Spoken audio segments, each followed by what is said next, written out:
Donc on va continuer, on s'était arrêté la dernière fois, Bezrat Hashem. Alors on est à Yud Bet. Alors Rabbi Nathan va nous parler de la mitzvah du Kriyat Shema, de la récitation du Shema Israël, que on a l'obligation d'accomplir tous les jours, le matin et le soir. C'est une mitzvah très très importante qu'on a la possibilité d'accomplir chaque jour et qu'on doit accomplir 2 fois par jour. Ikar mitzvah Kriyat Shema, sheye emunat haratzon, shakol mitnaeg rak birtzono idbarach. L'essentiel de cette mitzvah du Kriyat Shema, de la lecture du Shema Israël, qui représente en soi la foi, avoir foi que tout est sous la providence divine, que tout se fait dans ce monde, tout ce qui se passe, c'est la volonté de Dieu. Tout se passe uniquement selon la volonté de Dieu. C'est ça l'enseignement principal à tirer du Shema Israël qu'on récite. D'ailleurs, quand on fait quand on dit le Shema Israël, donc des sages, ils enseignent que lorsqu'on dit le mot Echad, un, on proclame l'unité de Dieu dans le monde. Alors, Echad, il y a le mot Aleph qui représente l'unité de Dieu.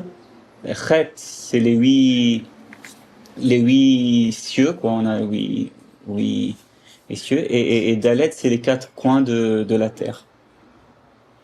Pour nous dire que c'est Dieu qui dirige le monde entier. Et tous les mondes.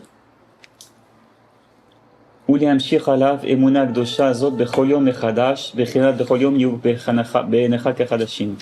l'essentiel de cette mitzvah, c'est pour attirer sur nous, donc cette foi sainte, à nouveau, dans le concept, chaque jour, ces paroles doivent être neuves à tes yeux. Parce qu'on peut se poser la question, quelqu'un il dit j'ai la foi en Dieu, je proclame la foi une fois et ça suffit. Pourquoi on doit la répéter chaque jour? Non seulement chaque jour, mais matin et soir. Alors on va voir qu'en fait, parce qu'en fait, chaque jour il est différent et chaque jour il se passe des événements différents dans la journée, comme on a expliqué qu'il n'y a aucun jour qui ressemble à l'autre jour. Et donc, la foi, c'est pas qu'on a une foi et c'est terminé. La foi, ça se renouvelle. Pourquoi? Parce que on doit attacher les nouveautés qui vont se passer chaque jour à notre foi. On doit avoir foi que toutes ces nouveautés, tous ces événements nouveaux, ils proviennent de Dieu. Et donc c'est pour ça que la foi, c'est nécessaire de la renouveler chaque jour.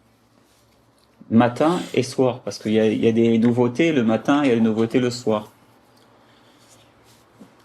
Donc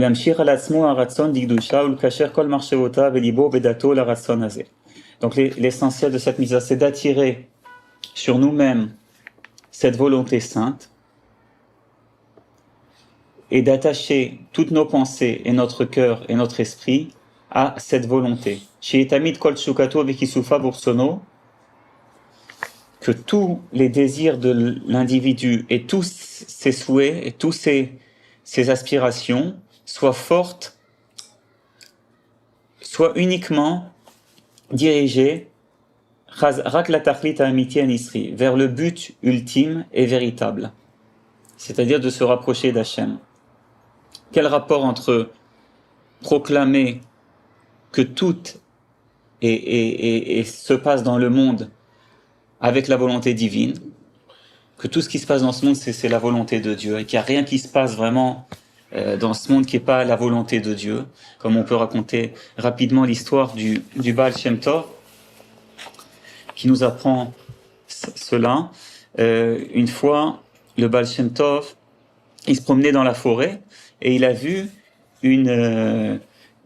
un arbre, il contemplait la création de Dieu, et il louait Dieu sur sa création. Et tout d'un coup, il voit une feuille qui tombe de l'arbre, et il s'est posé la question, pourquoi cette feuille, à ce moment-là, elle est tombée de l'arbre au moment où j'ai prêté attention à cet arbre. Certainement qu'il y a un signe dans cela. Donc il a demandé à Dieu de comprendre. D'abord, il connaissait le langage de la nature. Et il a demandé à cette feuille, pourquoi tu es tombé de l'arbre à ce moment précis? Et la feuille lui a répondu, ce n'est pas moi, c'est l'arbre qui m'a, c'est la branche qui m'a poussé. Et il a dit, Madame la branche, il est parti voir Madame la branche, le tzaddik, et il a dit, pourquoi tu as poussé cette feuille? À ce moment-là, tu l'as fait tomber de ta branche. Il a dit, c'est pas moi, c'est l'arbre qui m'a secoué. Il a dit, Monsieur l'arbre, pourquoi tu as bougé la branche qui a fait tomber cette feuille, etc. L'arbre a dit, ce n'est pas moi, c'est le vent qui a soufflé sur moi. Il est parti voir le vent, il a dit, vent, pourquoi tu as soufflé sur l'arbre, etc., pour faire tomber finalement au bout du compte cette feuille par terre. Le vent a dit, ce n'est pas moi, c'est l'ange qui m'a ordonné de souffler. Il est parti voir l'ange et il a dit, ange, pourquoi tu as ordonné au vent de souffler qui a soufflé sur l'arbre? Au bout du compte, ça fait tomber cette feuille à terre. L'ange a dit, ce n'est pas moi, c'est le maître du monde qui m'a ordonné d'agir ainsi. Et le Baal Shem Tov, il se tourne vers le maître du monde, il dit, je te demande que tu me dévoiles la raison. Pourquoi tu as demandé à l'ange qui ordonne au souffle de souffler, pour souffler sur l'arbre, au bout du compte, de faire bouger les branches pour faire tomber cette feuille à terre à ce moment-là, en cet après-midi. Et Dieu béni soit-il répond au Baal Shem Tov, je vais te dévoiler, par amour pour toi, la raison, qui est la suivante, c'est qu'à ce moment-là, on avait décidé que le soleil serait à son zénith, c'est-à-dire qu'il faisait très chaud dans cette partie du monde, dans cette forêt. Et tout le monde était content, tout le monde chantait les louanges de Dieu, tout le monde se plaisait de ce beau temps. Les oiseaux y sifflaient et tout le monde était content, tous les animaux. Mais simplement, il y avait à terre un petit ver de terre que la chaleur, ça lui dérangeait. Vraiment, il était affaibli et la chaleur, c'était trop pour lui. Il était trop faible pour la supporter. Alors il s'est tourné vers moi, le ver de terre, et il m'a demandé un peu d'ombre. Donc pour lui donner cette ombre, j'ai dit à l'ange qu'il ordonne au vent de souffler pour faire bouger l'arbre qui, au bout du compte, a fait tomber cette feuille. Et tu peux vérifier que sous cette feuille, il y a un petit ver de terre, et c'est ça la leçon. Donc on voit que tout ce qui se passe dans ce monde, même une feuille qui tombe de l'arbre, et chaque chose dans l'univers, dans les moindres détails, c'est contrôlé par Dieu et c'est fait exactement selon sa volonté. Et c'est ça l'essentiel de la mitzvah du Kriyat Shema, c'est de comprendre ce message. Pourquoi maintenant Rabbi Nathan nous parle de notre volonté à nous? Donc quel rapport entre notre volonté à nous de se rapprocher de Dieu, du but ultime, et la volonté de Dieu? Alors en fait, Rabbi Nathan, il explique dans plusieurs endroits dans l'Écoute Halachot que les deux, ça va de pair. Plus un homme, il comprend, il a conscience que tout ce qui se passe dans ce monde, dans les moindres détails, c'est sous providence divine, c'est la volonté de Dieu. Et il a véritablement cette confiance cette fois. Plus il va avoir la volonté, sa volonté, son désir de se rapprocher de Dieu. Parce que plus on sait que tout ce qui se passe dans ce monde, c'est la volonté de Dieu. Donc plus on prend conscience, on a foi que c'est Dieu qui gouverne le monde. Il n'y a pas d'autre que lui. Et si on sait et on comprend et on a foi qu'il n'y a pas d'autre que Dieu, automatiquement, notre volonté, elle va être vers là-bas, c'est-à-dire vers Dieu béni soit-il. Donc, en fait, les deux vont de pair. Plus donc on comprend que tout est la volonté de Dieu dans ce monde, plus on aura la volonté d'accomplir sa volonté automatiquement et de se rapprocher de Dieu. Et c'est ça donc l'essentiel de la mitzvah du Kriyat Shema, c'est pour qu'on attire notre volonté, nos désirs vers le but ultime. ou l'osif bechol yom chaque jour, ou l'osif bechol yom echadash, leitrazek beratzon digdusha, et rajouter chaque jour, à nouveau, de se renforcer dans la volonté sainte, bechol pam yoter v'yoter, à chaque fois de plus en plus. V'afim over alav ma she'over, et bien que ce qu'il arrive sur la personne, comme on a expliqué plusieurs fois que chaque jour il y a des chutes, le Yetzer Hara il se renforce. Malgré cela, la personne ne doit pas abandonner le désir, quoi qu'il en soit, jamais. Et ça, c'est possible de ne jamais abandonner le désir. Nous explique Rabbi Nathan qu'en fait, la chose qui est vraiment entre les mains de l'individu, c'est le désir, c'est la volonté. On peut empêcher à l'homme d'accomplir telle ou telle chose. On peut dire qu'un homme, il peut être bloqué dans un endroit, il ne peut pas accomplir. Mais on ne pourra jamais, jamais lui retirer le désir, la volonté. Ça, c'est un principe qu'il faut se mettre dans la tête et qui est très important. Que la volonté, c'est une chose qu'on ne pourra jamais nous retirer. Donc la volonté, elle est toujours entre nos mains. On a le choix, surtout au niveau de la volonté. Qu'est-ce qu'on veut ? Et cette volonté-là, elle est très importante.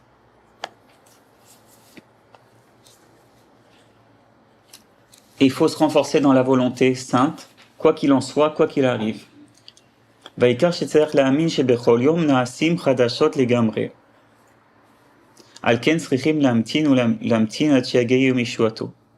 l'essentiel, c'est qu'il faut avoir foi que chaque jour, il y a des nouveautés totales qui se passent dans le monde. Et c'est pour cette raison qu'il faut attendre et encore attendre jusqu'à que le jour de notre délivrance arrive finalement.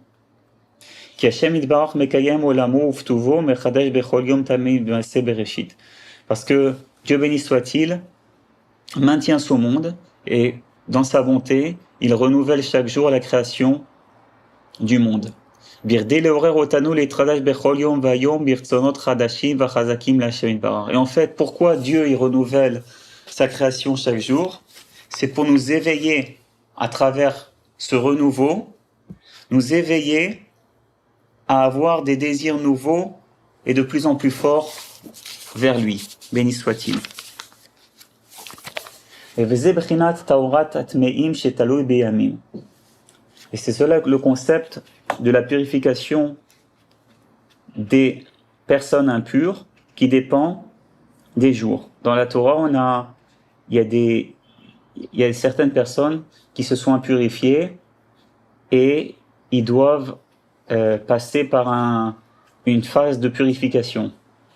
Ils doivent, depuis le moment où ils sont, par exemple, les lépreux, etc., pour se purifier, il fallait qu'ils comptent un certain nombre de jours après que la lèpre était partie d'eux. Ils comptent un certain nombre de jours et après cela, ils se trempent au mikvé. Donc il y a tout un processus de purification qui dépend en fait de la purification, mais surtout avant tout des jours. Il y a un certain nombre de jours à attendre pour pouvoir se purifier, qui comptait. Comme on voit même une femme qui doit se purifier pour son mari, pour aller au mikvé, eh bien, après ses règles, elle doit compter un certain nombre de jours, d'après la halakha, et après ça seulement, elle peut aller au mikvé. Donc, pour la purification, il faut un stade d'attente, une certaine attente. Parce qu'en fait, la purification, c'est pas on claque des doigts et on devient pur. C'est un processus. Donc, il faut le temps que ça se mette en place. Il faut du temps pour se purifier.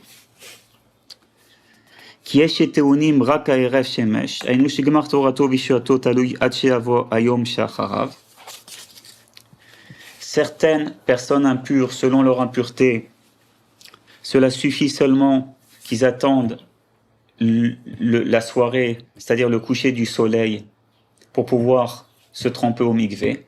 Donc le jour même, il pouvait se purifier, attendre quelques heures et se purifier. Et certaines personnes impures, selon les catégories d'impureté, ils devaient attendre 7 jours pour pouvoir se purifier, avant de se purifier. Lorsque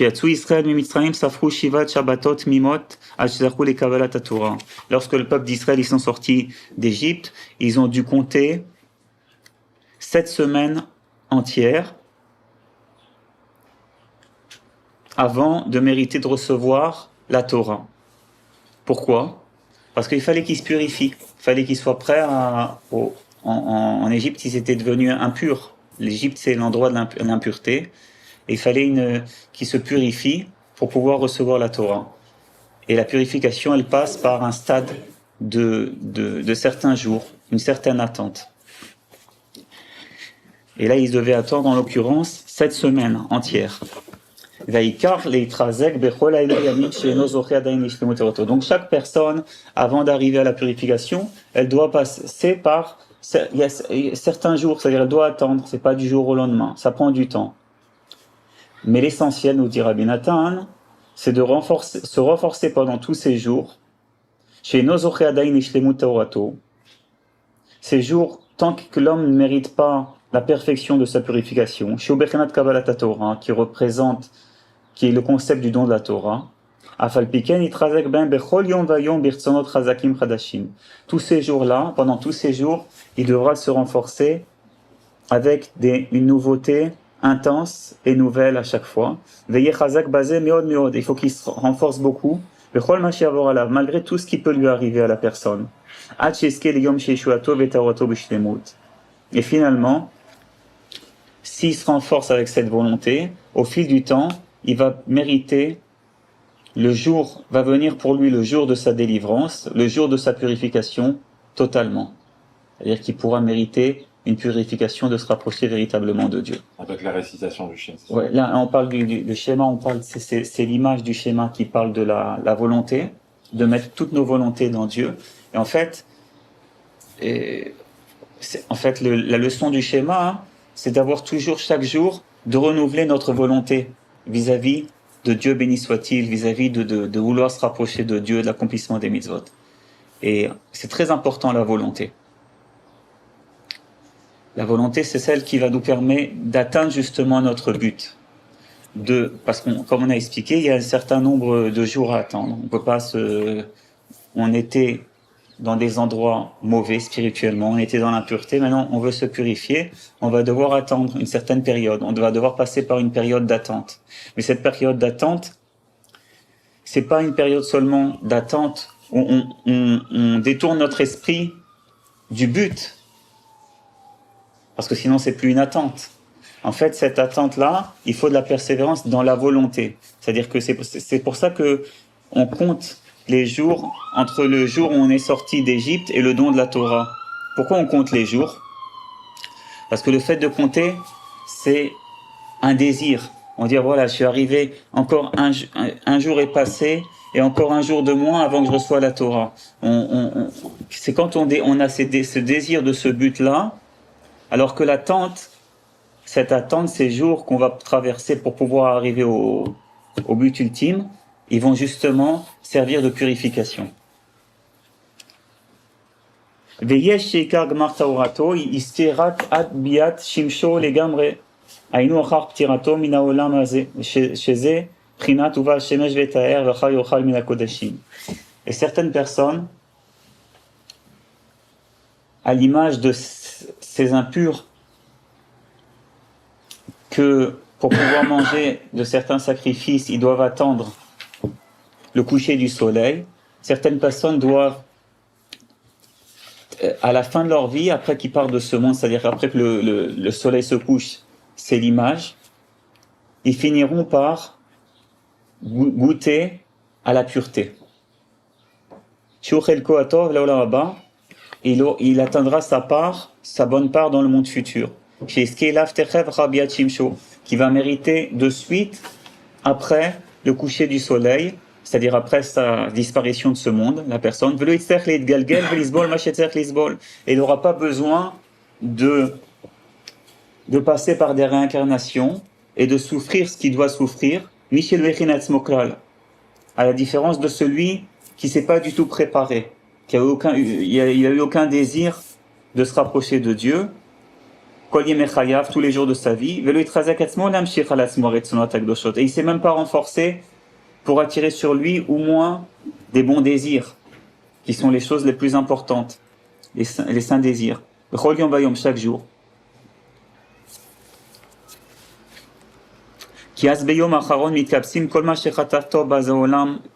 Parce que le dernier jour de la vie d'un homme, alors tout le bien qu'il a accompli dans ce monde, et tous les bons désirs qu'il a eus, chaque jour de sa vie, tout ça, ça va se rassembler. Tout ça, ça va lui venir en aide. Et c'est ça, son espoir et ce qui va rester de lui pour l'éternité. Donc, en fait, la volonté de Dieu, elle est très importante, parce que c'est la volonté de se rapprocher de Dieu, elle est très importante, parce que ça va nous mériter finalement, un jour ou l'autre, d'accéder à la pureté. Même si, entre-temps, on a l'impression que notre volonté, notre désir, concrètement, ils servent à rien, parce qu'on voit qu'on est toujours dans l'impureté, on est toujours loin de ce qu'on aspire, de ce qu'on aspire. Mais en fait, ce bon désir, il s'accumule, et on a besoin d'une période de temps pour accéder à la pureté, et cette période, on voit pas les fruits de notre labeur, on voit pas immédiatement la portée de nos bons désirs, mais au bout d'un moment, c'est sûr que ces bons désirs, ils vont percer et ils vont nous faire accéder à la pureté. Soit durant notre vivant, nous dit Rabbi Nathan, ou soit même si un homme, Dieu préserve, il mérite pas, parce c'est pas facile, il mérite pas d'accéder à la pureté dans ce monde, mais rien que par le fait qu'il a désiré chaque jour se rapprocher de la pureté, alors il sera assuré que, au moins, une fois qu'il partira de ce monde, il atteindra la pureté au bout du compte. Il atteindra la pureté à ce moment-là, et il aura pas besoin de passer par des réincarnations et toutes sortes de souffrances. Parce qu'en fait, toutes les réincarnations et toutes les souffrances, c'est pour nous purifier. Et ça veut dire qu'alors, plus quelqu'un il va faire un effort ici. Mais plus quelqu'un, dans ce monde, il va faire un effort, et plus il va surtout avoir des bons désirs, la volonté d'atteindre la pureté, plus il aura déjà préparé sa pureté ici, il n'aura pas besoin de passer par tout ça, et directement, une fois qu'il va partir dans ce monde, ça va être, Bezrat Hashem, il pourra atteindre la pureté, la proximité avec Dieu. המקורבים לצדיק האמת, שהוא בחינת זקן דגלושה, הם נזהרים לבלי ליפול חס וחלילה לידי זקנה לעולם. Ceux qui sont proches du tzaddik authentique, qui représentent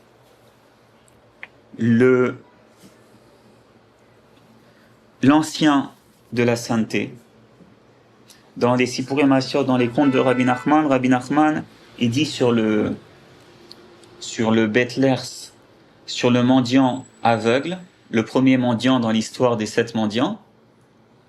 Il y a eu 7 mendiants dans le conte des 7 mendiants, le dernier conte de Rabbi Nachman.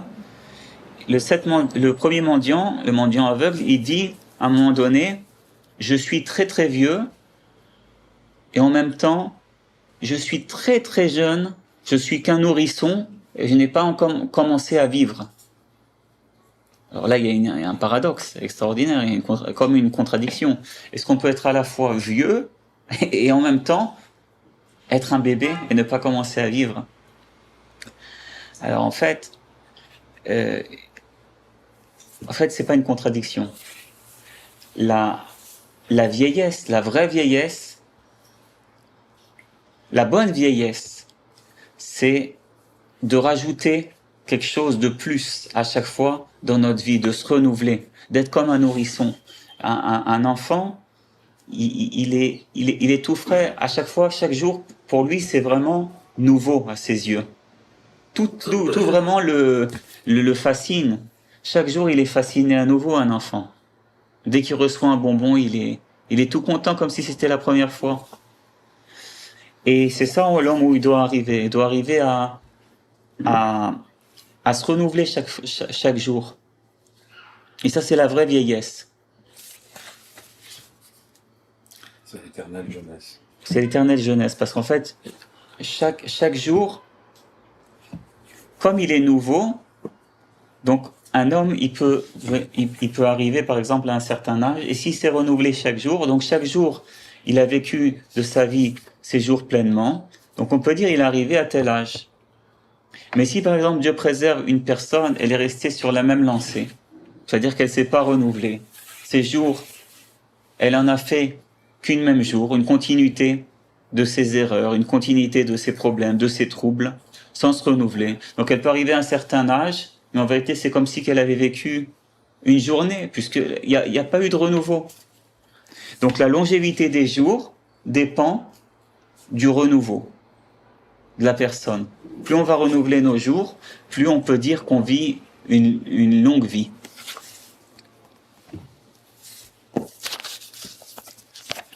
Donc le tzaddik véritable, tous ceux qui sont proches d'un tel tzaddik, c'est pour ça qu'il est appelé l'ancien de la sainteté, ils font très attention. Ils font très attention de ne pas tomber dans un aspect de vieillesse jamais. Et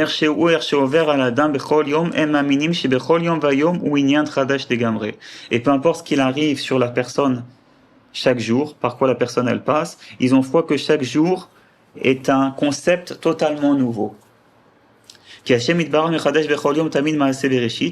que Dieu béni soit-il renouvelle, comme on a expliqué plusieurs fois, il renouvelle chaque jour la création de son monde. Et c'est incroyable parce que le passouk qui dit, le verset il nous dit, quand on dit là dans la prière, on le dit ça dans la prière du matin, on dit Dieu béni soit-il renouvelle chaque jour en permanence la création du monde. Alors, pourquoi le mot en permanence? Ça suffit normalement de dire que chaque jour, il renouvelle la création du monde. On dirait que le mot permanence, il est en plus, là. En vérité, c'est une permanence renouveau. Chaque jour, vraiment, chaque instant, le monde, il se renouvelle. Tout est renouvelé. Il est certain que chaque jour et chaque instant, il possède du bien. Parce qu'il est renouvelé de Dieu. Et il vient de Dieu qui est le bien. Simplement, il a des barrières qui nous empêchent d'atteindre ce bien. Et donc, ceux qui sont proches du tzaddik, ils croient dans la bonté gigantesque de Dieu béni soit-il, qui ne s'estompe jamais. Au point que par cette foi, par le fait qu'ils ont foi, qu'il se passe des choses nouvelles, que Dieu renouvelle à chaque instant ses bontés, qu'il y a la bonté de Dieu qui se renouvelle, alors ils attirent des bontés, ça va de pair, comme on a dit tout à l'heure pour la volonté. Plus un homme il comprend que tout est la volonté de Dieu, plus il aura la volonté pour Dieu. De même ici, plus un homme il a foi que chaque jour, à chaque instant, Dieu renouvelle ses bontés. Il a vraiment foi dans ça, que les choses, ils sont pas perdus, ils sont pas figés. Plus, il méritera d'attirer sur lui de nouvelles bontés de Dieu, béni soit-il. Bechol yom chaque jour, aussi bechol yom or kedusha vedat, et il méritera d'attirer sur lui chaque jour de la sainteté, de la connaissance de plus, supplémentaire. Chez les Émeir, Idgalut, Taratson, Becholion, Bioter, Bioter. Et grâce à cela, la volonté suprême, elle va s'éclairer de plus en plus. Kol mi shirotze lachus al asmo, velachshov al tachlito anitzri, kol takanato she'er she'u yeh be'nei atzmo bechol yom vayom kivriya chadasha mamash. Tout celui qui a pitié de lui-même et qui pense au but ultime, toute sa solution, sa réparation, dépend du fait qu'il doit se considérer chaque jour comme une nouvelle créature, véritablement. Qui Adam comme on a déjà expliqué, que chaque jour, l'homme est une nouvelle créature. C'est pour ça qu'on récite les bénédictions du matin. C'est pour cette raison qu'il faut que le service divin qu'on fait chaque jour, il soit totalement nouveau à nos yeux. Il soit fait d'une manière nouvelle. Parce que chaque juif accomplit plusieurs mitzvot chaque jour, comme le tzitzit, les tefilin.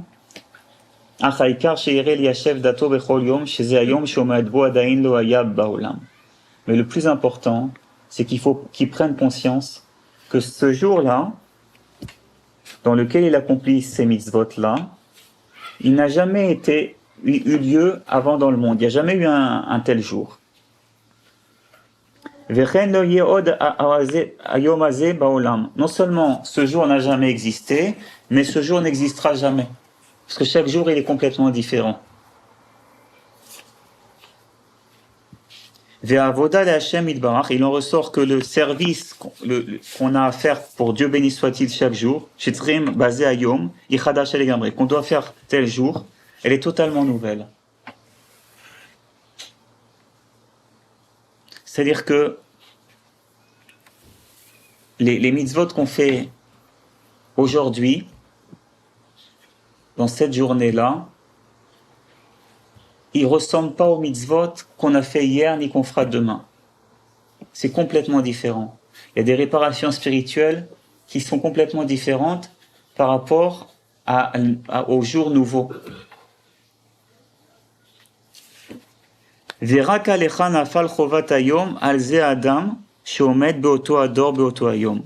cette obligation d'accomplir tel et tel mitzvot ce jour-là, il incombe seulement à cette personne qui se trouve dans cette époque précisément où il y a ce jour-là. Et précisément lui, il doit accomplir ce service divin. Vélo malar, vélo saraf, et c'est pas un ange, ni une personne céleste. Même les âmes des tzadikim chez Began Eden Elion, qui se trouvent dans le jardin d'Éden suprême, ils ne peuvent accomplir et faire notre responsabilité qu'on doit faire aujourd'hui. Seulement le vivant, c'est lui qui peut remercier Dieu, accomplir ce qu'il a à faire aujourd'hui. Kamoni, comme je suis aujourd'hui, Daika, précisément, comme je suis aujourd'hui, dans un niveau même si inférieur, chez où qui se trouve, malgré cela, le fait que je suis vivant, alors je dois te remercier. C'est-à-dire que ce qu'on doit accomplir aujourd'hui, eh bien, on ne pourra pas l'accomplir demain. Parce que demain, c'est un autre jour. Demain, c'est complètement un service divin différent. La réparation qu'on doit faire, qui nous incombe de faire aujourd'hui, que Dieu il attend de nous, c'est seulement aujourd'hui qu'on pourra la faire. Hier, c'était complètement différent. Demain, ce sera différent. Et c'est seulement nous qui pouvons l'accomplir. Personne d'autre ne peut faire notre travail à notre place d'aujourd'hui. Parce que si ça s'est fait par quelqu'un d'autre, ce sera complètement différent. C'est-à-dire que le service divin que chaque homme doit faire, c'est selon la journée, selon l'instant précis et selon la personne. Chacun, il a vraiment la mitzvah qu'il va faire, elle aura un impact complètement différent, selon le temps, l'époque et selon la personne. Et l'endroit aussi, ce qui est certain, c'est qu'en fait, personne ne peut nous remplacer. On peut pas dire à quelqu'un, par exemple, on peut pas faire une mitzvah, fais cette mitzvah pour moi. Il y a une notion de shaliach mitzvah, on peut envoyer quelqu'un faire une mitzvah pour nous-mêmes. Mais fais une mitzvah pour moi, c'est pas possible. Mais ça, Parce ça que, pour envoyer, ça marche pour certaines mitzvot, pas pour tous. pas pour tous, et c'est seulement des J'ai mitzvot, mis la tefilin à ma place. Ouais. c'est seulement des mitzvot Ah.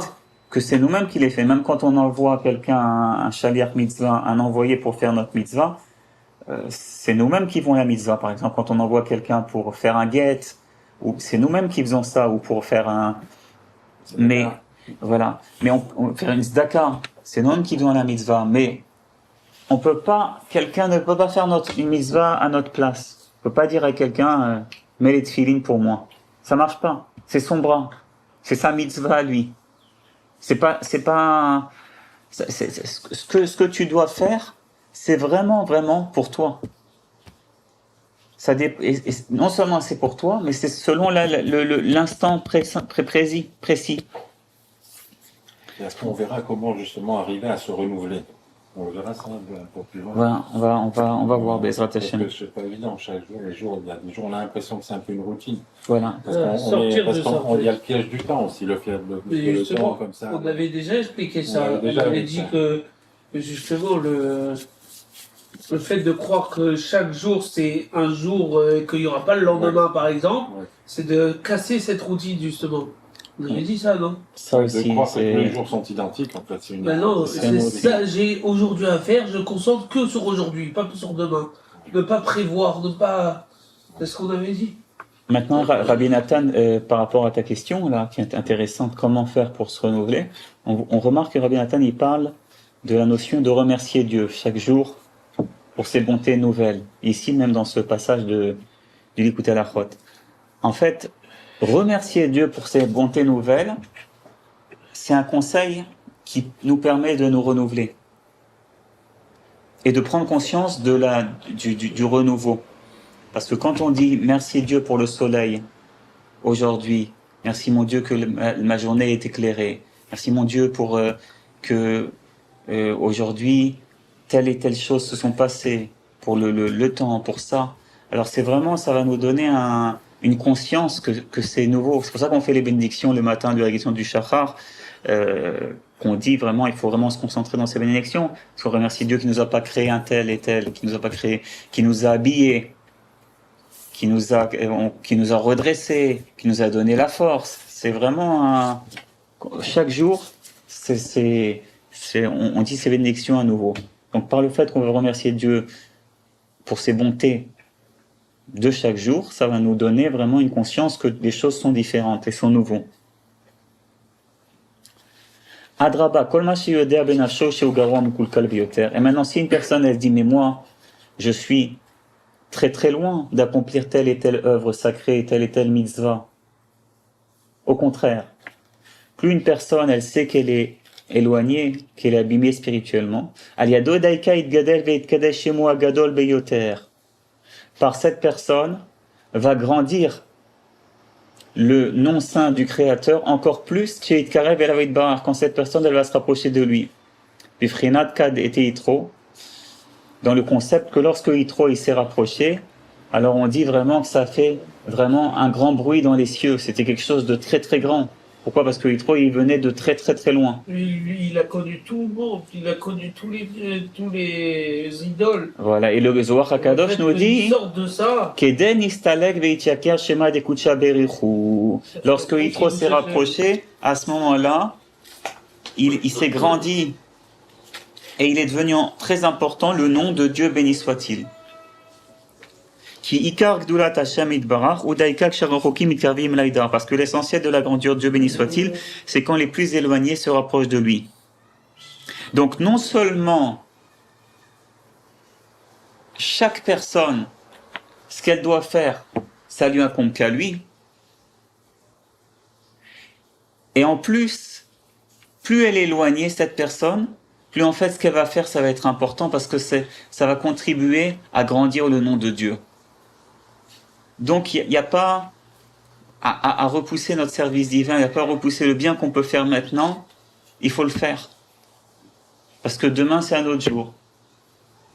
Et même si on est comme on est, au contraire, si tu te sens loin, si tu te sens pas prêt, eh ben c'est justement par le fait que tu vas faire cette mitzvah de l'endroit où tu te trouves de très très loin, et que tu vas encore plus grandir le nom de Dieu béni soit-il. Tu vas procurer un plaisir à Dieu béni soit-il.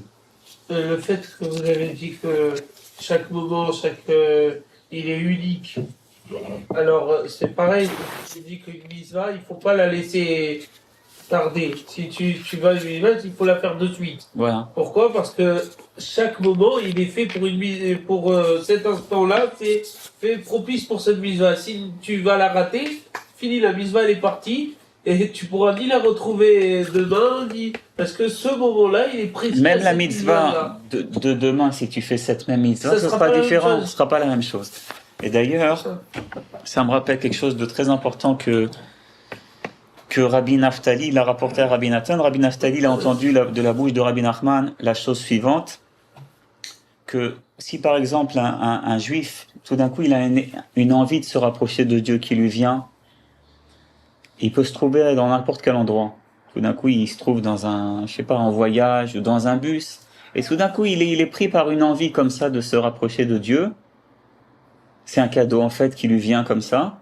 Il faut qu'il agisse avec cette envie. C'est-à-dire qu'il faut qu'il fasse quelque chose pour faire sortir cette envie, ce désir, du potentiel à l'actif, pour concrétiser cette envie. C'est-à-dire, soit il fait une mitzvah, ou soit il va dire une parole de sainteté. Il va dire tout simplement son envie. Il va prier à Dieu. Grâce à cette envie, il va s'adresser à Dieu. Ou il va même simplement dire cette bonne envie qu'il a par la bouche. Grâce à ça, il va concrétiser cette envie. Et Rabbi Nachman, donc dit Rabbi Naftali, il dit, lorsque la personne, elle a vraiment cette envie-là, il faut pas qu'il bouge de cet endroit qu'il se trouve, même si cet endroit il n'est pas approprié au service divin, il n'est pas approprié à la prière, il n'est pas approprié à accomplir des mitzvot ou à étudier la Torah, il faut pas qu'il bouge de cet endroit-là avant qu'il ait concrétisé cette envie. Pourquoi? Parce que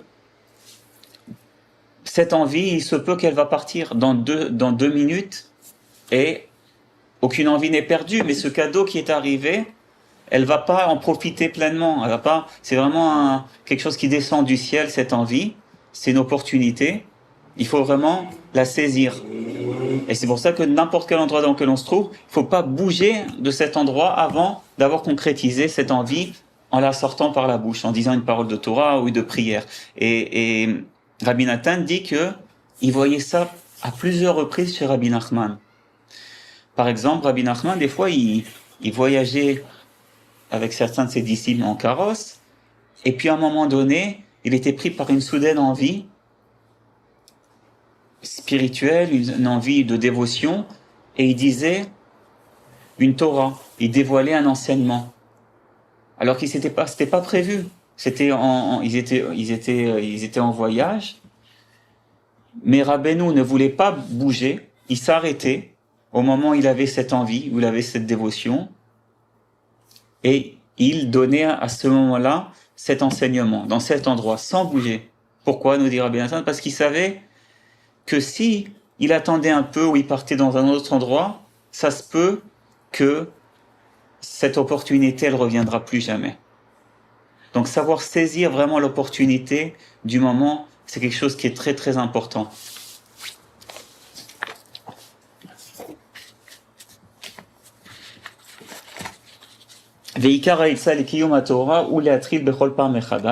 L'essentiel du conseil pour accomplir la Torah, c'est de recommencer à zéro à chaque fois.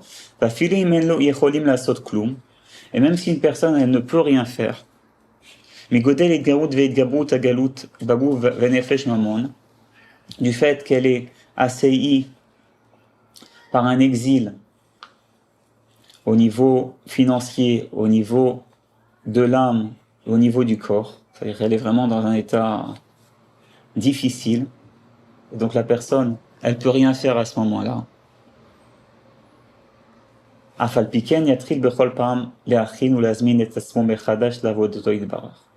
Malgré cela, il faut que la personne, elle se prépare simplement, dans son esprit, dans sa volonté, d'une manière nouvelle pour le service divin. Et c'est ça le concept de Eye. Lorsque le Moshe Rabbeinu Dieu lui a apparu dans le buisson ardent. Il a demandé à Dieu, mais ils me poseront la question, le peuple d'Israël, quel est ton nom? Qu'est-ce que je leur répondrai? Et Dieu lui répond, je serai. Ayez, je serai. Da'anam zamin lemeve, et le Zohar, il explique, je m'apprête à avoir une existence. Ça veut dire que tu veux connaître Dieu, apprête-toi à avoir une existence. Apprête-toi d'une manière nouvelle. Prépare-toi. Alors, si tu te prépares, tu pourras mériter de connaître un peu plus Dieu. Si tu sors de ta vieillesse.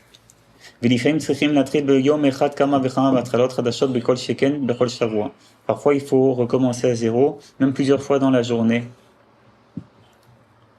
À plus forte raison, chaque semaine, dans la semaine. Et comme on a expliqué, comme pour les bonnes actions qu'on a fait chaque jour, les jours qu'on a vécu en fait d'une manière nouvelle, ils vont se rassembler. Donc on peut dire que la personne vraiment a vécu une longue vie, si vraiment elle s'est renouvelée chaque jour. Elle est sortie de la vieillesse. Parce que Rabbi Nachman, il dit que il est interdit d'être vieux. Même que ce soit un mécréant, que ce soit même un tzaddik. On n'a pas le droit d'être vieux. C'est-à-dire qu'on n'a pas le droit on doit toujours se renouveler, on doit faire les choses d'une manière nouvelle. Et plus on se renouvelle, plus tous ces fois on s'est renouvelé, ils vont se rassembler. Et ils vont aider la personne au moment où il en aura besoin. Même si il a l'impression qu'il s'est renouvelé, mais paf, il est retombé dans ses mauvaises habitudes. Rien que le fait qu'il s'est renouvelé, qu'il a tenté à nouveau, il s'est préparé à avoir une nouvelle existence, séparé à être une nouvelle créature. Tous ces fois-là, toutes ces reprises, ils vont s'associer et ils vont l'aider vraiment au moment où il aura besoin. À un moment, il va voir que toutes ces préparations qui s'est renouvelées, ça va vraiment l'aider. Ça va se rassembler et l'aider. Après cela, donc toutes ces fois où il est reparti à zéro, ils vont se rassembler, Uvaim les Ezrato, et ils vont venir à son aide, qu'il aiderait au Tatavad et Tabit, parce que il n'y a pas de bonnes actions qui est perdue. Et grâce à cela, il finira par terminer et atteindre le service divin totalement correctement. L'essentiel, c'est que l'homme doit retirer de son esprit chaque jour et à chaque fois tout ce qui lui est arrivé jusqu'à ce jour et cet instant. Adoto ayom veosha. Veota asha. Et tous les débuts qu'il a commencé à servir, Dieu béni soit-il, Adata jusqu'à maintenant, il ne faut pas qu'il les prenne en compte du tout. Seulement il doit se renouveler et faire le service divin d'une manière nouvelle, comme s'il n'a jamais commencé. Parce que l'essentiel des chutes de chacun, parce qu'il semble à la personne qu'il a déjà commencé et qu'il est tombé de ça. Après, il s'est renforcé encore pour prendre un nouveau départ et il est encore tombé de ce bon nouveau départ, de ces bonnes résolutions, il est encore tombé. Et ainsi de suite, plusieurs fois. Les gambrés, après, c'est sûr qu'il va se décourager, parce qu'il constate qu'il a essayé plusieurs fois. Il a plus la force. Combien d'années il peut encore tenter et essayer? Et il va stopper d'essayer encore une fois. C'est pour ça que l'essentiel du conseil, il faut qu'il oublie tout ce qui lui est arrivé. C'est difficile d'oublier, parce que Rabbi Nachman nous dit, dans Sichot Haran, il dit, aux yeux du monde, l'oubli, c'est quelque chose de totalement négatif. Il n'y a rien qui sort de bien de l'oubli. Mais il dit à mes yeux, Rabbi Nachman, je vois dans l'oubli la faculté d'oublier, le fait qu'on oublie les choses. Il y a quelque chose de très très important, de très positif. Pourquoi ? Parce que ça va nous permettre justement de repartir à zéro, comme il rapporte Rabbi Nachman, ce qu'ils ont dit nos sages de mémoire bénie, que l'oubli a été créé pour que la Torah, elle soit précieuse à nos yeux chaque jour, de nouveau. Et donc, pourquoi l'oubli? Pourquoi la Torah elle va être précieuse si on oublie? en fait, on oublie en fait si on se rappelle constamment, c'est-à-dire en fait, un homme qui a étudié la Torah, par exemple, il a étudié telle ou telle chose, passage de la Torah, s'il n'oublie pas, il a oublié d'un ce qu'il a oublié, c'est bien. C'est bien, il faut pas oublier, bien sûr qu'il faut pas oublier, c'est très, mais en fait, l'oubli, ça va permettre de prendre un plaisir nouveau à étudier, parce que ça veut dire, quand tu vas réviser cette Torah-là, alors ça va être comme nouveau pour toi, ça va être un nouveau plaisir, tu vas prendre du plaisir. Mais si en fait c'était un homme, il connaissait toute la Torah par cœur, bien qu'il aurait du plaisir à la réétudier, mais ce sera pas le même plaisir, parce que déjà il la connaît. C'est la même chose, je connais de tout. En fait, le fait qu'on oublie, ça va nous permettre de redécouvrir et de prendre du plaisir pourquoi ça va nous permettre de découvrir de nouveaux points? Parce qu'on va venir vraiment d'une manière nouvelle quand on va réviser notre étude. Mais Rabbi Nachman, il parle surtout ça par rapport au service divin. Il dit que c'est très important d'oublier pour pouvoir progresser. D'ailleurs, Rabbi Nachman, il dit sur lui-même, il disait que une chose, dès qu'elle est terminée, j'ai eu une perturbation, quelque chose qui m'est arrivé, j'oublie, c'est fini. Je mets de côté, c'est fini. Maintenant, je veux avancer, je veux progresser. Mais ça sert à rien de rabâcher à chaque fois, j'ai eu ça. Je veux dire, on aurait déjà, quoi. Parce que les actions passées qui nous ont ennuyés, etc. Ben, plus on s'en éloigne, plus ça devient loin. Et, tu vois ce que je veux dire? Si à chaque fois que tu revois une personne que tu as vue il y a 15 ans, que c'est passé quoi que ce soit, je sais pas, tout de suite, tu vois, tu reviens. Donc l'oubli, ça nous aide à avancer. Ça nous aide à toujours regarder de l'avant et pas trop donner de l'importance.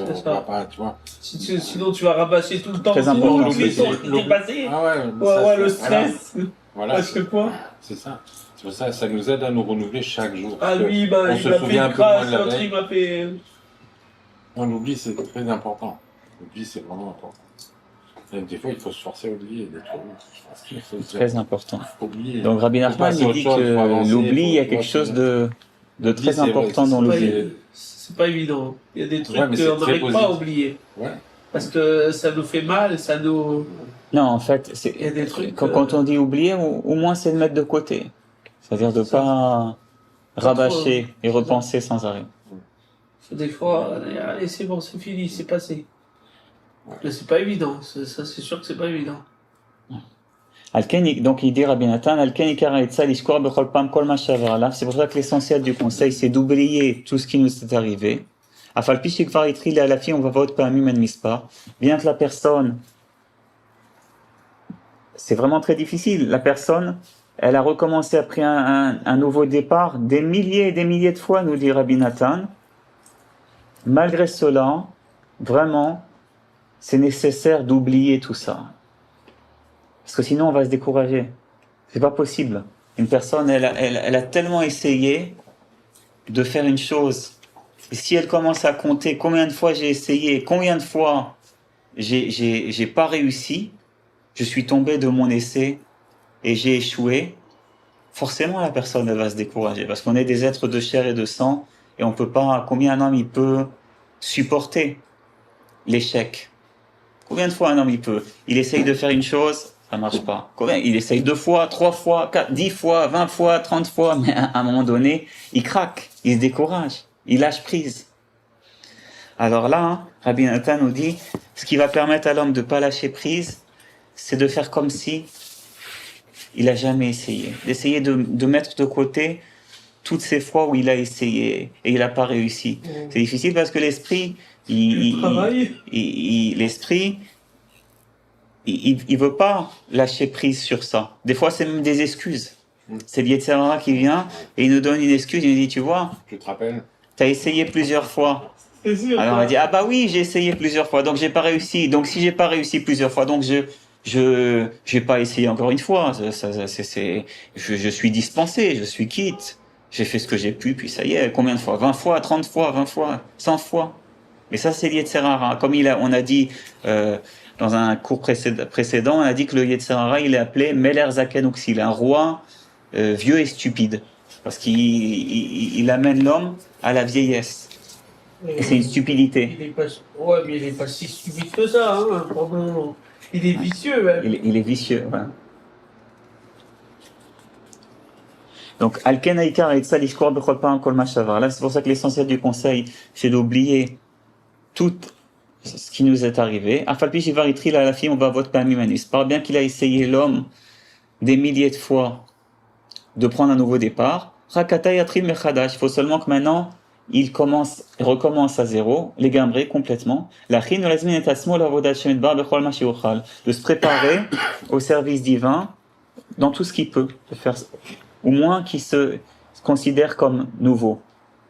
Que ce soit pour crier vers Dieu béni soit-il du plus profond de son cœur, comme il a besoin, que ce soit crier vers Dieu, qu'il le fasse d'une manière nouvelle. Que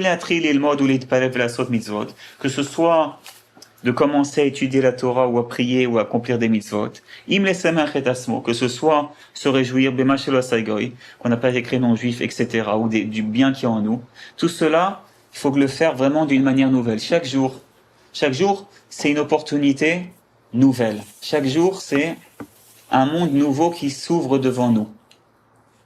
Donc, ce qu'on va faire là, c'est complètement différent. Donc, à partir de quand on a cette conscience-là, forcément, on va faire les choses vraiment d'une manière nouvelle. Et quand on fera les choses d'une manière nouvelle, alors on va avoir une nouvelle perspective. On va pas se décourager. Bezrat Hashem, on va réussir à pas se décourager par rapport à toutes ces fois où, toutes ces reprises où on a essayé puis on a échoué. Parce tout est nouveau. Et grâce à ça, il va rester constant dans l'accomplissement de la Torah. Parce qu'en vérité, même celui que Dieu préserve, toute sa vie il a péché. Et à la fin de ses jours, il a fait tchouva, mochanim lo hakol. Alors cette personne, grâce au fait qu'elle fait tchouva, on lui pardonne tout.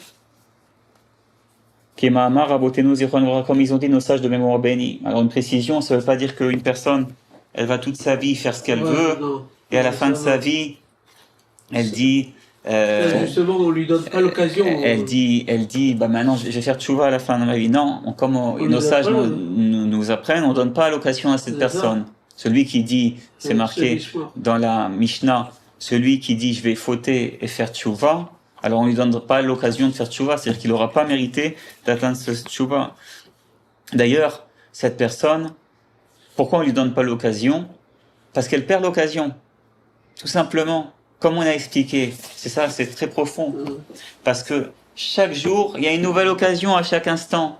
Mais si toi, tu repousses cette occasion, tu veux pas cette nouvelle instant, cette possibilité d'un, tu dis, moi, à la fin, on verra, tu perds cette occasion, tout simplement. On s'enlève l'occasion. Voilà.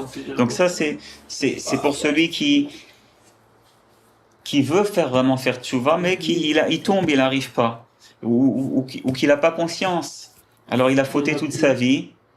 Et à la fin de ses jours, il fait tchouva. Même lui qui a fauté toute sa vie, s'il fait une véritable tchouva, alors on accepte sa tchouva. Dieu, il accepte sa tchouva à la fin de ses jours. Oui, mais ça veut dire que même s'il a fait sa tchouva, comme il ne s'est pas préparé à tout ça, alors il va devoir quand même passer par... Ça, c'est autre chose. On ne sait pas les comptes après. Mais au moins... Par Guédav et après... Mais parce que vous avez dit que que d'abord on doit passer par. Je sais que c'est après les comptes. Et Ouais, tout ça. après c'est les comptes, Mais je veux dire que même si cette personne, vu qu'elle s'est jamais vraiment préparée, alors ça. voilà. Et qu'est-ce qui va lui rester alors là-haut? Si Ouais, elle a sûr, jamais si- fait la Torah, Oui, mais elle si a elle a jamais fait si elle ça. fait tchouva juste avant de partir, Mais déjà le fait de faire tout ce tchouva, qu'il a fait avant, ça compte plus. voilà. Et oui, mais- Toutes les mais avérotes nous- se transforment en mitzvot. Mais- Puisque en C'est fait, pas elles sûr, l'ont, ça. oui, parce que ces Alors- avérotes l'ont amené à faire finalement, ces avérotes l'ont Alors quelque c'est part sûr amené à faire que tchouva. cette personne, elle a besoin de temps, elle aura pas eu le temps Il a réalisé qu'en fait, de ce qu'il progresser. faisait, ce qu'il a fait, c'était n'importe quoi. Il fait une vraie tchouva. Là, on Mais- parle de vraie tchouva, on parle pas Mais de- au moins elle aurait fait C'est tchouva. oui, c'est compris. Et même si elle n'a pas progressé dans sa vie, au moins elle part de ce monde En faisant tchouva. en faisant tchouva, Donc après, sans savoir fait. Après, je connais pas les comptes, c'est Hachem qui les fait. Mais je veux dire, niveau préparation, comme comme on a dit, justement, c'est pour ça que je voulais revenir à ça. Niveau préparation, elle l'a pas faite, cette personne. Voilà, ça c'est autre chose. C'est autre chose. Voilà. D'accord. Alors maintenant, nous dit Rabbi Nathan, par rapport à ce concept, que la tchouva, donc vraiment, en un clin d'œil, on peut faire teshuva, même quelqu'un qui a passé sa vie à fauter. Malheureusement, La tchouva, c'est très très élevé, c'est très fort. Mikol sheken, mishegvar itril kama peamim la shuv el avid barach. À plus forte raison, nous dit Rabbi Nathan, celui qui plusieurs fois a essayé de revenir vers Dieu, béni soit-il, et qu'il est tombé de cet essai à chaque fois, il a échoué, alors c'est sûr qu'on va accepter sa teshuva. Si déjà quelqu'un qui a jamais fait teshuva dans sa vie, qui a passé sa vie à fauter, puis à la fin il fait teshuva, on accepte sa teshuva. Alors à plus forte raison, quelqu'un qui il a essayé plusieurs fois de faire teshuva, mais il est tombé de ça. Alors c'est sûr que on accepte sa teshuva à chaque fois qu'il fait teshuva, parce qu'on va considérer vraiment toutes les fois où il a essayé, c'est pas perdu, c'est vraiment important. Si déjà celui qui a rien fait, alors sa teshuva elle vaut quelque chose, à plus forte raison quelqu'un qui s'est tenté de faire teshuva plusieurs fois. Veikar nefilot v'chalishut adat mizeh sheraou shekvar nisu et asma v'yitru kama pamim v'naflu. Et l'essentiel de le désespoir que les personnes ont eu, c'est qu'ils ont constaté qu'ils ont essayé plusieurs fois de faire tchouva et qu'ils sont tombés de ça. Ou rakmaase baldavar, et cela est l'œuvre du mauvais penchant. Qui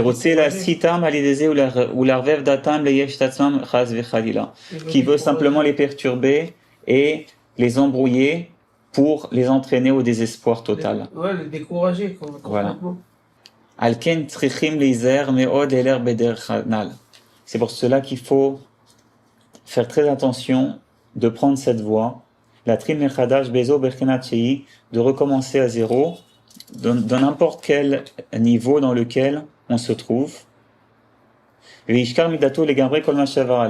faut qu'il oublie de son esprit, il retire de ton esprit totalement tout ce qui lui est arrivé. Et toutes ce il a tenté, tous les débuts, les bons départs qu'il a eu, il faut qu'il les oublie totalement. Et s'il prend cette voie véritablement, il se renouvelle à chaque fois. Il va finir par une chouva parfaite et il méritera de commencer et de terminer totalement ce qui lui incombe.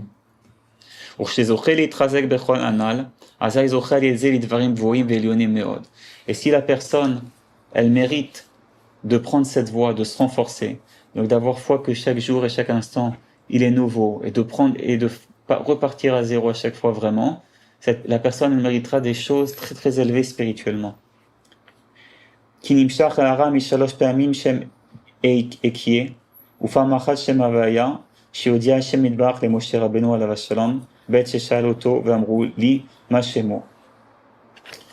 Parce que cette personne, elle méritera la lueur, la lumière, de 3 fois le mot Ekié, donc c'est un des noms d'Hachem qui est je m'apprête à avoir une existence. Il y a 3 noms qui sont Ekié, qui sont en rapport avec le nom de ce nom d'Hachem. Ou Famachat Shem Havaya, et il y a le nom Havaya, qui est éternel, Yudke Vavke. Donc la personne, elle attira sur lui ces lumières, les 3 fois Eke et une fois le nom Havaya, que donc on a expliqué que c'était le nom que Dieu il a dévoilé à Moshe Rabbeinu lorsqu'il a demandé s'il me demande quel est son nom à ce Dieu, qu'est-ce que je leur répondrai? Et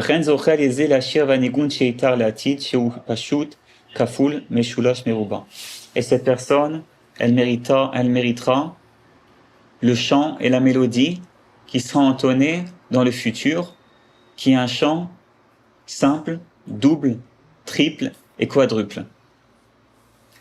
Venerag al Shem Havaya, et ce chant-là, quadruple, il est filé, il est tissé sur le nom de Dieu. On va expliquer ça. Beriboa shu yud, yudke, yudke vavke, kamboar bifnim. On va expliquer ça.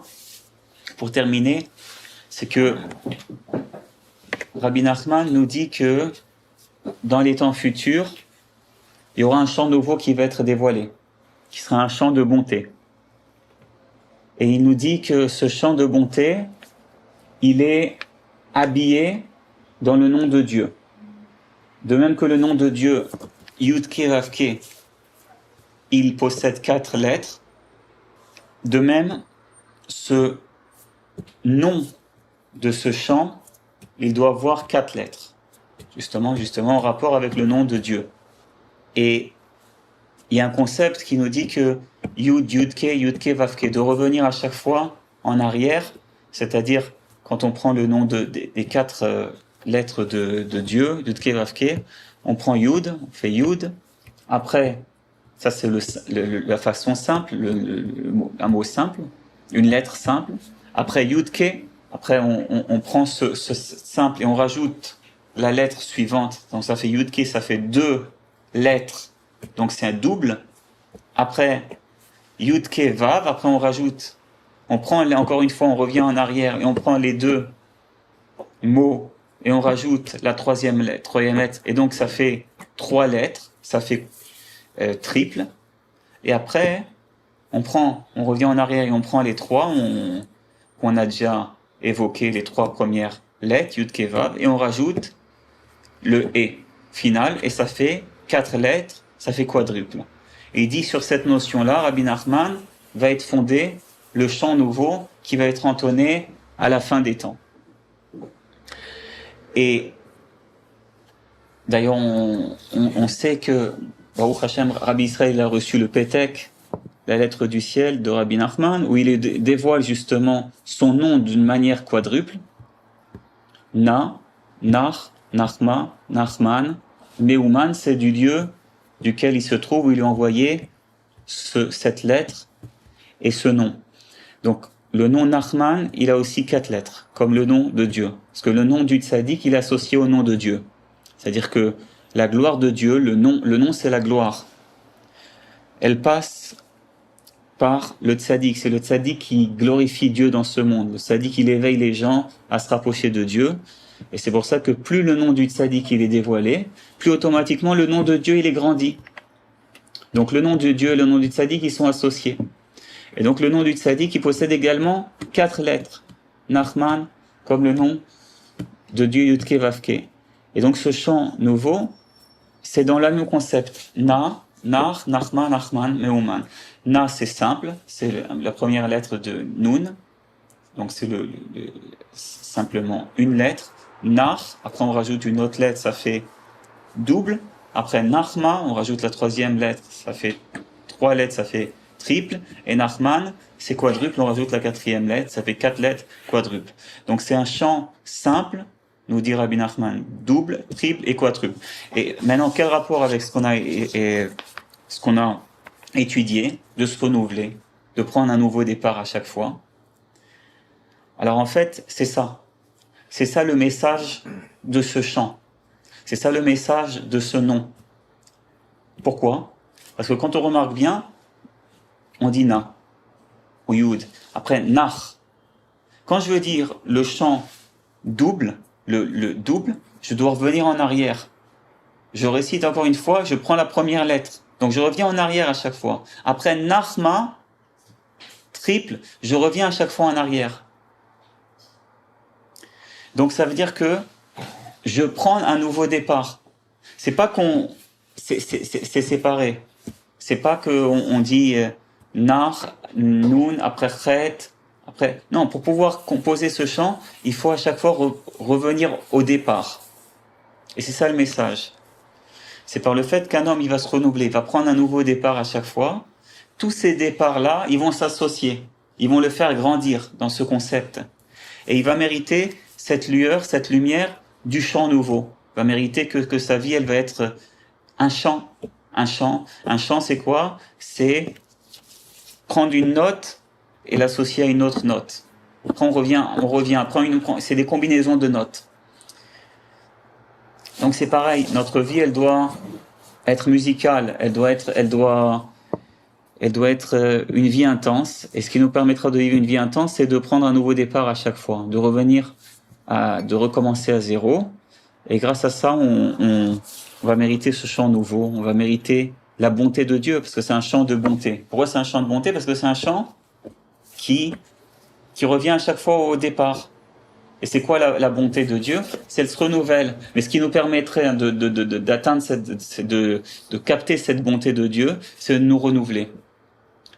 Si nous, on est dans l'ancien temps, on est avec notre esprit et on est coincé sur hier, on est coincé sur ce qui nous est arrivé hier, on ne pourra pas capter la bonté de Dieu nouvelle qui va se renouveler à cet instant, à ce jour précis.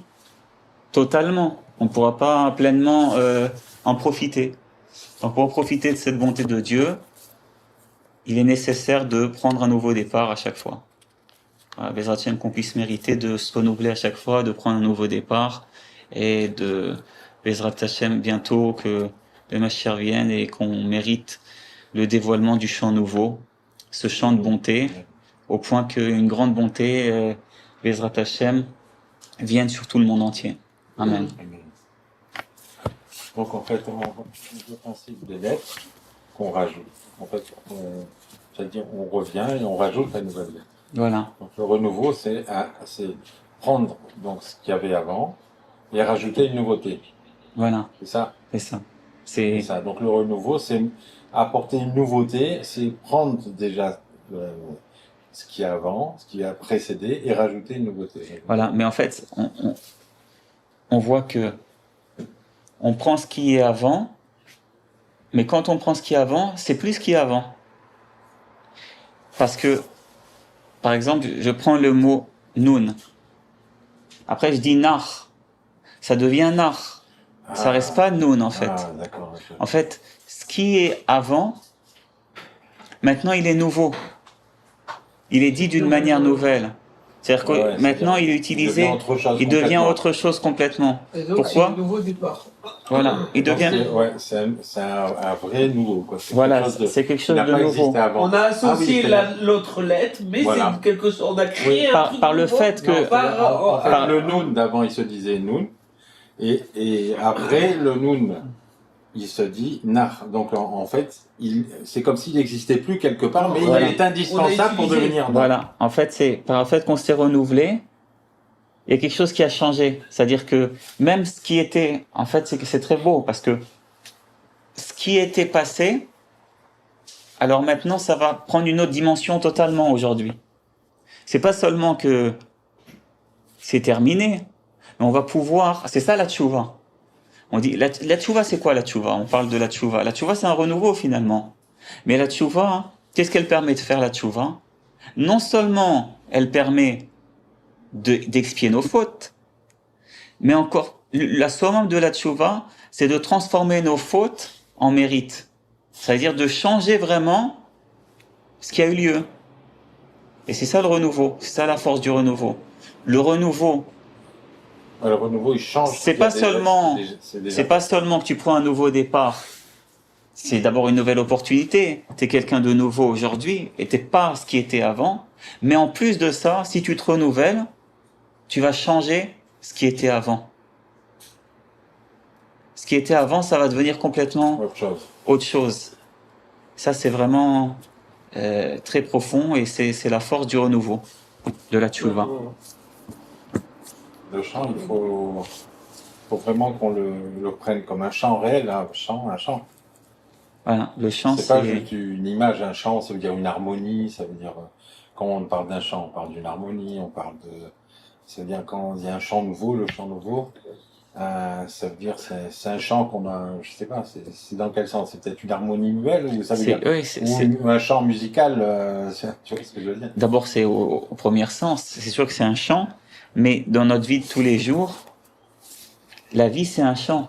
La vie, c'est un chant. Mais c'est-à-dire que vivre d'une manière nouvelle, pouvoir capter le message divin, le chant nouveau, parce qu'on dit que dans chaque air, bien, elle chante. Rabbi Nachman nous dit que si on avait le mérite, on avait une oreille sainte, on pourrait mériter d'entendre ce qu'on trouve même parmi les chants dans la nature, le chant de toutes les herbes, de tous les arbres, de toute la végétation.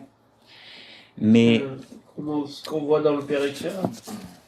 Mais ce qui est très intéressant, c'est que ce chant nouveau, Rabbi Nachman nous dit, c'est un chant qui est au-delà de la nature. Parce qu'il dit, Rabbi Nachman, qu'il y a des chants qui sont dans la nature, comme le Perek Shirat, que tu viens d'évoquer, c'est-à-dire des chants, c'est des chants très très élevés, mais ça reste dans le cadre de la nature. Mais il y a un chant qui n'est pas le chant de la nature, c'est un chant de providence divine. Ce chant nouveau, là, qui va être entonné à la fin des temps, c'est un chant qui est au-delà de la nature. C'est-à-dire qu'il a la force de changer la nature. Donc on voit encore plus la force du renouveau, parce que c'est un concept de renouveau. C'est un chant nouveau. D'ailleurs, on l'appelle chant nouveau. Et il nous apprend justement à prendre un nouveau départ. Donc on voit que le fait de prendre un nouveau départ, c'est quelque part sortir de la nature. C'est se positionner au-delà de la nature. Et c'est ça qui fait les miracles. Parce que c'est quoi un miracle? Il y a des miracles qui sont dans la nature, mais un miracle en règle générale, c'est un changement de la nature. Pour pouvoir changer la nature, pourquoi les tzadikim peuvent changer la nature? Parce qu'ils se positionnent déjà au-delà de la nature. Ils sont au-dessus de la nature. Pourquoi? Parce que ils ont brisé leur nature. Pour eux, ils connaissent déjà et ils se relient à la racine de tout, à Dieu béni soit-il qui est au-delà de toute nature, que toute nature, elle est sous son contrôle. Et donc le fait que nous on se renouvelle, on prend un nouveau départ, alors on va mériter justement cette lumière-là, cette lumière des tzadikim qui se renouvelle à chaque fois qu'ils prennent un nouveau départ, et grâce à cela, ils se placent au-delà de la nature, et nous, on va être quelque part au-delà de la nature, et on va pouvoir voir des miracles dans notre vie, on va pouvoir voir un changement véritable. Quel est le plus grand des miracles? C'est le changement en nous-mêmes déjà. Une fois, on termine avec ça, il y a une anecdote qui est très importante et qui est très belle. Il y avait un élève de Rabbi Nachman qui s'est trouvé chez un autre rabbi. Il était de voyage et il s'est arrêté pour se nourrir, manger et dormir chez un autre rabbi qui lui a fait l'hospitalité. Et à table, l'autre rabbi lui pose la question suivante. Il lui dit, raconte-moi s'il te plaît un grand miracle, un des plus grands miracles que tu as constaté de ton rabbi, de Rabbi Nachman. J'aimerais entendre un petit peu un des miracles pour mesurer un peu la grandeur du tzaddik. Et il lui répond, l'élève, et il dit, le plus grand des miracles de Rabbi Nachman, c'est moi-même. Le plus grand des miracles, c'est que Rabbi Nachman a changé ma personne. Ce que j'étais avant, ça, c'est rien à voir avec ce que je suis aujourd'hui. Et ça, c'est la plus grande des miracles. Le plus grand des miracles. Parce que le fait qu'une personne, elle change son caractère, elle change sa nature, elle devienne une meilleure personne, c'est le plus grand des miracles. C'est plus important que tous les miracles au monde. Parce que c'est ça le but suprême. Même les miracles qui sont arrivés dans la sortie en Égypte, c'était quoi le but des miracles? C'était qu'on ait foi en Dieu. C'était qu'on change notre foi. Avant, ils étaient dans l'idolâtrie. Donc on voit que tout le but même des miracles, c'est pour qu'il y ait un changement qui s'opère en nous-mêmes. Donc le plus grand des miracles, c'est que nous, on change, on se métamorphose. Et ça, c'est possible, par la force du tzaddik. C'est ce qu'il a dit, cet élève au rabbi. Il a dit, je suis le plus grand des miracles de mon rabbi, de Rabbi Nachman. Donc il faut avoir cette foi dans ce renouveau, dans la possibilité de changer et d'être quelqu'un de meilleur totalement.